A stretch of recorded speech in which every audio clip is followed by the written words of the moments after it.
Bonjour mes délicieux co-créateurs, c'est Lilou, je suis au congrès de Reims, le congrès de Quantique Planète avec Joanne et Tal. Bonjour. Bonjour Lilou. Ravi de se revoir. Bonjour, c'est un plaisir, tout à fait. Alors on a plein de choses à parler, c'est absolument fantastique parce que vous êtes donc médecin généraliste depuis plus de 40 ans à Genève et vous avez décidé de changer un petit peu de cap, non? Parce que vous pratiquez pas une médecine traditionnelle, c'est bien ça? Alors, je n'ai jamais renoncé à ce que j'avais appris, mais je l'ai élargi. Dans ce qu'on appelle aujourd'hui la médecine holistique, qui est de s'occuper à la fois du corps physique, ce que fait la médecine officielle, mais aussi du corps émotionnel, du corps mental et du corps spirituel. Et cette médecine holistique donne une vue globale de l'être humain qui permet de tenir compte de tous les aspects de la santé. Et ce qui est merveilleux, c'est que c'est à la fois la médecine des anciens, puis c'était la médecine chinoise, aztèque, maya, et c'est aussi la médecine du futur. Parce qu'on ne peut pas rester cantonné à une médecine purement matérialiste, c'est trop étroit. Là, vous apportez cette espèce d'ingrédient exotique de chamanisme, etc. Vous venez de Madagascar, vous vous êtes rencontrés, vous avez, dans le coup, vous avez évolué aussi tous les deux en tant que couple, dans votre pratique, je suppose. Oui, absolument. Alors, je viens de Madagascar, en effet. J'étais chamane depuis l'enfance. J'ai suivi la formation avec les chamans, les maîtres chamans de mon village. Mais j'ai quand même été secouée de voir que même ces êtres grandioses dans le chamanisme comme dans la spiritualité peuvent tomber malades et mourir. Alors sur mon chemin de mon enfance, je me suis beaucoup interrogée et j'ai cherché à comprendre qu'est-ce qui manquait tellement à l'être humain pour faire cesser en fait ces misères, ces maladies et la mort. Et j'ai trouvé mon compte en découvrant la médecine holistique et on enseigne ensemble. C'est vrai que ce n'est pas très très facile parce que enseigner à deux demande un apprentissage de soi-même et de l'autre et beaucoup de lâcher prise, de soutien en plus de l'amour. Et on vous voit toujours ensemble, donc il y a forcément quelque chose qui se passe aussi au niveau du couple et qui aide et qui vous a fait avancer dans votre pratique, hein, vous aussi? Ah, tout à fait. Parce que moi, j'ai enseigné pendant pas mal d'années seul, pendant une vingtaine d'années. Et puis un jour, j'ai fait un nouveau contrat avec l'univers. J'ai dit, j'aimerais mieux enseigner à deux parce que ça va être beaucoup plus passionnant. Effectivement, mettre ensemble le nord et le sud, l'homme et la femme, le cerveau gauche et le cerveau droit, tout ça, c'est passionnant. Et ça nous permet de faire un travail très puissant, de toucher les gens beaucoup plus qu'un conférencier seul ne pourrait le faire. Qu'est-ce que vous avez vraiment envie de transmettre à tout le monde de nos jours et qu'est-ce qui est important de faire passer plus qu'avant? Parce que je suppose que ça a évolué aussi pour vous et vous en venez vraiment à l'essentiel. Alors avec tous ces 40 ans, là, à vous deux, vous en avez pratiquement 100 ans de, de connaissances. Alors, en ce qui me concerne, c'est la même chose en fait qu'on peut apporter aux gens qui sont malheureux, qui sont seuls ou qui sont malades, mais aussi aux couples qui ne s'entendent pas et aux personnes seules qui n'arrivent pas à rencontrer leurs âmes sœurs. Pour moi, la recette, elle est très très simple. C'est tenir compte du fait qu'on est multidimensionnel. À mes yeux de chaman depuis mon enfance, j'ai toujours vu que l'être humain est porteur de multiples sous-personnalités. Et si on apprend l'amour, c'est pas pour une seule facette de nous, mais pour toutes les facettes de nous. Et si on sait comment apprendre l'amour, alors en ce moment-là, on vit dans un bien-être et on fait des rencontres merveilleuses et la planète Terre devient un paradis immédiat où on adore nager dans le bonheur. Je suis par exemple chamane, mais si ma chamane peut être parfaite, je peux être absolument nulle en tant qu'épouse. Et ma facette d'épouse peut être la cause de ma maladie. Je peux être chamane, être épouse, mais je suis aussi une maman pour mes enfants. Et si mes enfants me regardent tout le temps, les yeux chargés de haine, ni les graines germées, ni le chamanisme, ni le massage, ni le reiki, ni l'énergie universelle ne peut en fait me guérir. Parce qu'en tant qu'être humain, je ne suis pas dispensée d'apprendre. Et je dirais même que même les anges, les guides spirituels, les extraterrestres ne peuvent pas m'ôter ce plaisir d'apprendre qui m'a poussé à m'incarner sur la planète Terre. Tout est lié, hein. Et pour vous aussi, parlez-nous un petit peu de votre parcours et ce vers quoi vous avez évolué vous aussi. Dis donc, là, ça va loin. Disons, moi je me suis rendu compte que le matérialisme était une prison et qu'il fallait tenir compte des énergies, qu'on les appelle énergie ou médecine quantique, c'est tenir compte des mondes subtils. Et je suis rapidement devenu chaman en apprenant à communiquer avec les plans spirituels. Et c'est là que nous nous rejoignons parce que nous travaillons avec des guides spirituels qui donnent des informations à travers nous par le processus du channeling, c'est-à-dire qu'on peut les laisser parler et ils donnent des informations d'une sagesse formidable, notamment tout cet enseignement sur les personnages intérieurs, qui est très intéressant parce qu'on voit que si quelqu'un est malade, c'est bien qu'il nettoie son corps physique, c'est bien qu'il apprenne à lâcher ses émotions, tout ça c'est très positif, mais il faut aussi à un moment donné, quand il a de l'énergie, qu'il aille voir les personnages en lui qui l'empêchent de vivre. Parce qu'en gros, c'est comme si je nettoie bien mon salon, mais si j'ai des enfants qui pleurent dans la cave, eh bien, il faut aller les chercher. Donc nous, ce que nous faisons comme travail, c'est de permettre aux gens de libérer les personnages en eux, soit dans cette vie dure, soit dans d'autres vies précédentes, qui sont restés bloqués dans la souffrance. Et ce travail de libération des personnages intérieurs, que ce soit dans le présent ou dans le passé, permet aux gens de ne plus rester dans l'ignorance et dans la croyance qu'ils n'ont que les personnages qu'ils connaissent qui existent. Donc on incite à une exploration, non seulement des mondes spirituels, ça c'est le chamanisme, mais aussi des mondes intérieurs pour libérer les personnages qu'on a gardés bloqués dans notre inconscient. Et donc tous les deux vous faites du channeling maintenant et c'est grâce à ça, vous vous connectez direct à la source et vous savez qui vous channelez ou c'est clair, les personnes, ces êtres, ces âmes se présentent? Oui, alors donc nous faisons tous les deux du channeling. Je suis donc clairvoyante et clairaudiente depuis mon enfance. Et en fait, les guides, j'ai découvert que les noms qu'ils portent sont, comme ils le disent eux-mêmes, sont comparables à des chapeaux que l'on porte dans notre vie quotidienne. Ils sont en fait issus des mêmes sources et à leur niveau, ils n'ont pas besoin de nom. Ils n'ont pas besoin d'appellation parce qu'ils sont au-delà de ça. Ils sont pas dépendants de la reconnaissance. Ni séparés. Ni séparés. En revanche, pour s'adapter à nous qui avons encore besoin de posséder, d'être reconnus, d'avoir son guide, d'avoir le guide a priori. Alors en ce moment-là, ils veulent bien jouer avec nous, mais en fait au fond, le même à ma vue peut porter plusieurs noms, se présenter comme enfant, comme une femme, comme un adulte, comme un homme. Les miens s'appellent Altesse l'enfant d'or, jadis pour toujours, et aussi la totalité en se disant qu'ils font partie de ce qui compose l'univers dans ce que nous récoltons de meilleur, de beau, de chaud et de vivant. Donc vous êtes ici pour faire une conférence sur quoi vous allez parler tous les deux? De quel sujet? En quoi c'est lié tout ça au quantique alors? C'est-à-dire le quantique comprend la médecine holistique et le chamanisme. C'est-à-dire que dès qu'on quitte le matérialisme, on s'ouvre à tout ce qui est énergétique et à tout ce qui est au-delà de la matière. Et le côté merveilleux aujourd'hui, c'est que notre dernier livre, par exemple, s'appelle « La naissance d'une humanité consciente ».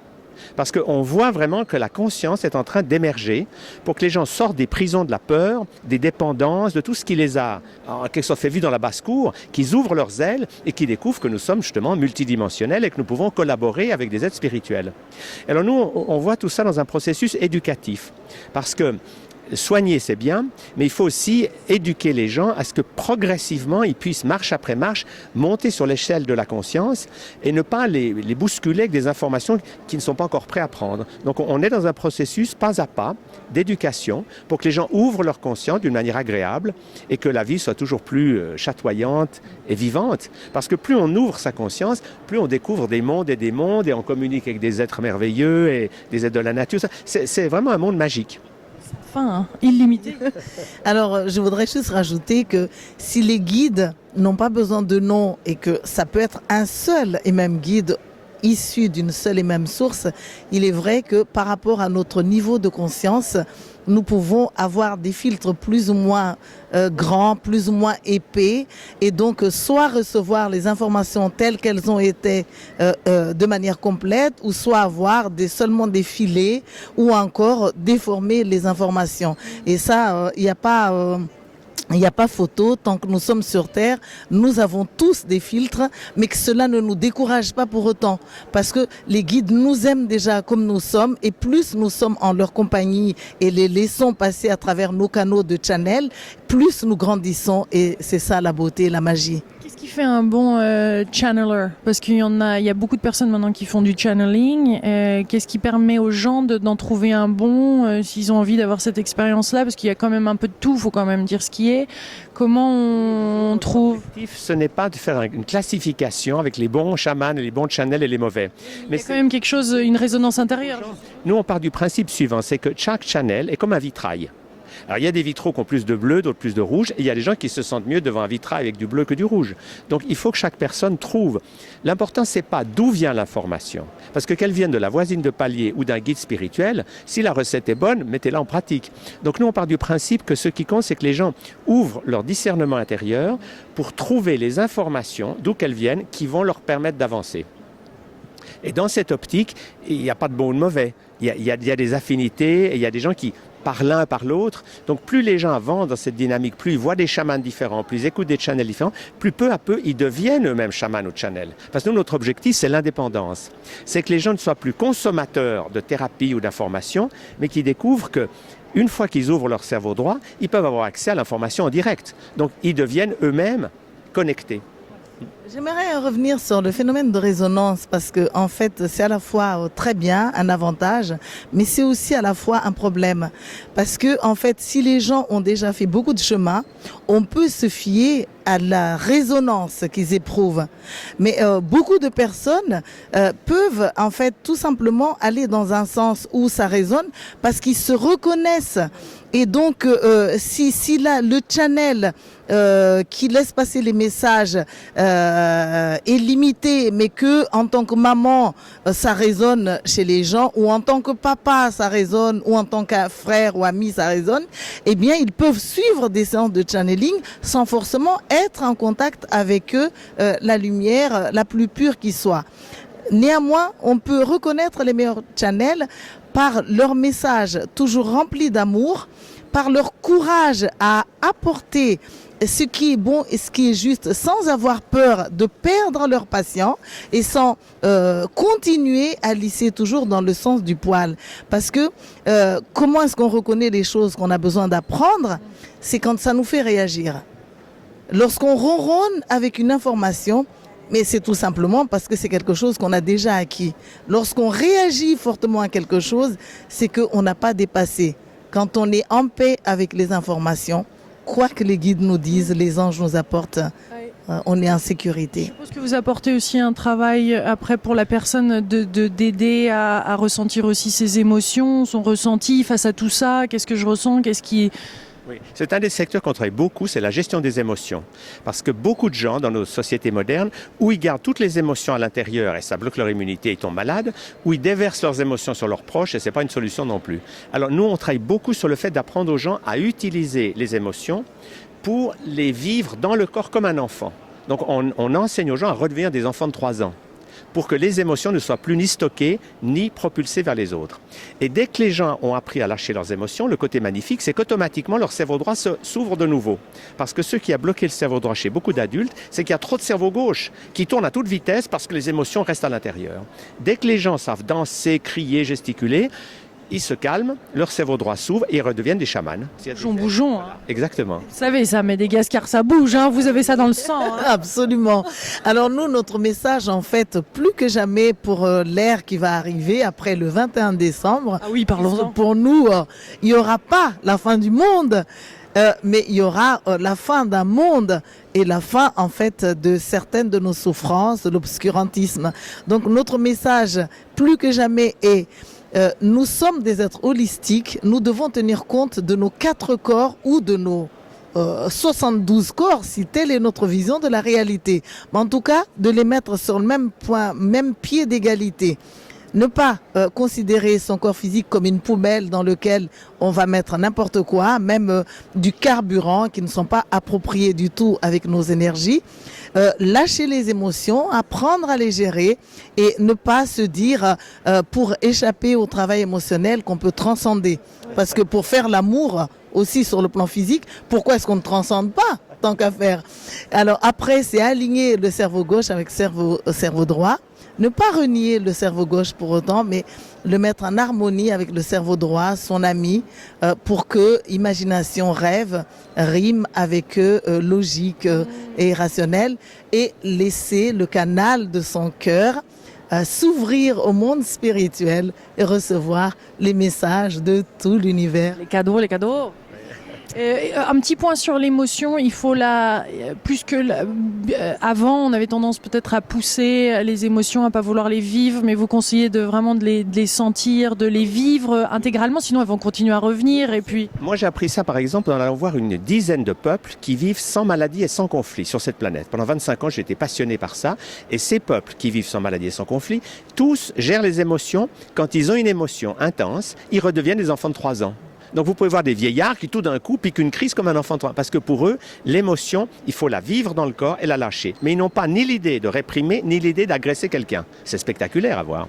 Alors nous, on enseigne beaucoup ça aux gens, en suivant d'ailleurs la sagesse universelle, parce que Jésus lui-même disait « Le royaume des cieux, qui est l'ouverture du cerveau droit au monde magique, est pour ceux qui redeviennent de petits-enfants. » Et c'est précis. Redevenir un petit enfant, ce n'est pas dire je m'occupe de mon enfant intérieur. C'est vraiment savoir être un enfant qui lâche ses émotions sans avoir l'idée ni de réprimer, ni d'attaquer. Et ce qui est magnifique, c'est qu'on voit que quand les gens mettent ça en pratique, vraiment leur vie change. Parce qu'ils sortent de la prison des émotions bloquées ou de la violence extérieure et ils s'épanouissent d'une manière merveilleuse. Ça devient plus fun en plus. Exactement. Et le mot spirituel prend son sens, parce que spirituel, ça veut dire drôle en français. Donc nous, on a une vision de la spiritualité qui n'est pas d'être assis dans une église triste à penser à la morale, mais justement d'apprendre à s'amuser. Et c'est ce que nos guides disent, c'est nous sommes sur Terre pour apprendre à être heureux, à nous amuser, à jouer et à prendre nos leçons sans souffrir, en étant dans le rire et la joie. Magnifique. Oui, alors donc, mais nous ne pouvons faire tout cela que si nous tenons compte que nous ayons plusieurs corps et que nous soyons composés de multiples facettes. Pour nous, on a baptisé ces personnages intérieurs les sous-personnalités psychoactives ou les SPPA.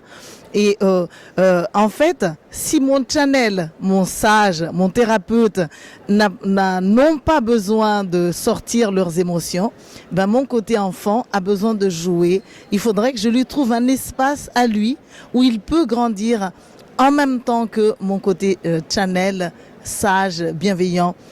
Si mon côté channel ou mon côté chaman, thérapeute, au moment de donner des informations ou de prodiguer des soins, doivent rester en effet dans le sérieux pour être plausible, pour être acceptable, eh bien il y a des moments où je dois jouer avec mon mari, à éclater de rire dans d'autres domaines, ou m'amuser avec mon ami, à chanter, à danser. Et le problème en fait, c'est que très souvent les gens sont bloqués dans une seule SPPA ou sous-personnalité psychoactive.